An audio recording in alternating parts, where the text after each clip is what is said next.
ధర్మమూర్తి, దానకరుణుడు కావచ్చు. కానీ నాకు మాత్రం నువ్వు నా బిడ్డని చంపిన హంతకుడివి.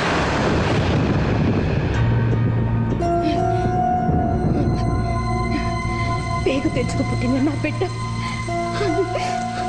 అన్నీ తెచ్చుకుపోయిన ఆ క్షణంలోనే మన మధ్య ఉన్న బంధం కూడా తెగిపోయింది.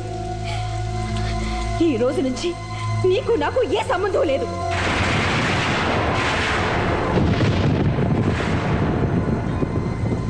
భార్యగా నేను కోరుకున్నది నా బిడ్డను నాకు దక్కించమని, అది కూడా చేయలేకపోయావు. ఎంతో మందికి ఎన్నో చేసిన నువ్వు ఇప్పుడు నాకొక్క సాయం చేస్తే చాలు. జీవితంలో ఇక నన్ను ఎప్పుడు కలుసుకోవద్దు. అదే నాకు నువ్వు చేసే సాయం.